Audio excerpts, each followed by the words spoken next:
ଛୋଟିଆ ଗପଟିଏ। ଜମା ବାବୁ ଘର ଆଗରେ ଆସି ପହଞ୍ଚିଗଲେ।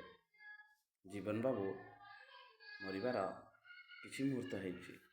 ଜମାବାବୁ କହିଲେ, ଜୀବନ ବାବୁ କାହିଁ ପାଇଁ ଛିଡ଼ା ହେଇଛ? କାହାକୁ ଦେଖୁଛ? ତୁମେ ଯେଉଁମାନଙ୍କୁ ଦେଖୁଛ ନା, ସେମାନେ କିଛି ମୁହୂର୍ତ୍ତ ପାଇଁ ତୁମ ପାଇଁ କାନ୍ଦୁଛନ୍ତି। କାହିଁକି ରହୁଛ? ଆସ ଯିବା, ତମର ପୁଣି ହିସାବ କିତାବ ବାକି ଅଛି ଯେ। ଜୀବନ ବାବୁ କହିଲେ, ରୁହ, ମୋ ସ୍ତ୍ରୀ କାନ୍ଦୁଛି, ମୋ ପୁଅ କାନ୍ଦୁଛି, ମୋ ଝିଅ କାନ୍ଦୁଛି। ଏତେ ଜଲ୍ଦି ଏମାନଙ୍କୁ ଛାଡ଼ିକି ଯିବାକୁ ଇଚ୍ଛା ହେଉନି। ଜମାବାବୁ କହିଲେ, ହଉ କେତେ ସମୟ ଅପେକ୍ଷା କରିବି କୁହ? ଆଉ ଟିକେ କିଛି ସମୟ, ମୋତେ ଏଠୁ ନେଇଯାଆନ୍ତୁ। ଠିକ୍ ଅଛି। ଜମାବାବୁ ଅପେକ୍ଷା କଲେ।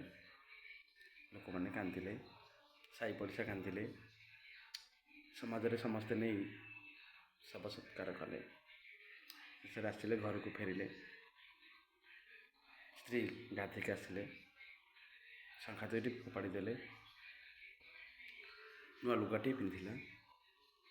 ପୁଅମାନେ ସମସ୍ତେ ଭୋଜନ କଲେ ଏବଂ ସମସ୍ତେ ଶାନ୍ତିରେ ଶୋଇପଡ଼ିଲେ। ଜମାବାବୁ କହିଲେ, ଥରେ ଯିବା?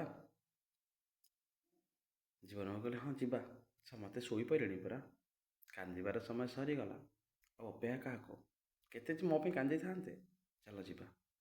ତ ଜମାବାବୁ ନେଲା ପରେ କହିଲେ, କେଉଁମାନଙ୍କ ପାଇଁ କାନ୍ଦୁଥିଲ? କେଉଁମାନଙ୍କୁ ଅପେକ୍ଷା କରିଥିଲ? ସଂସାରରେ କେହି ନୁହେଁ କାହାର।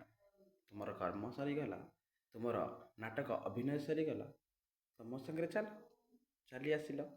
ତ ସମସ୍ତେ ଭାବିନିଅ, ଏଇ ରଙ୍ଗମଞ୍ଚରେ ସମସ୍ତେ ଆମେ ଗୋଟେ ନାଟକର ଅଭିନୟ କରୁଛେ। ନିଜ ଅଭିନୟ ସରିଗଲା ପରେ ଆମେ ଚାଲିଯିବା। ମୁଁ ଚାଲିଯିବି, ତମେ ଚାଲିଯିବ, ଆଉ ଜୀବନ ବାବୁ ଚାଲିଗଲେ। ଜୟ ଜଗନ୍ନାଥ। ସମସ୍ତେ ଦିନେ ଚାଲିଯିବା। ତାହେଲେ ଅପେକ୍ଷା କାହା ପାଇଁ?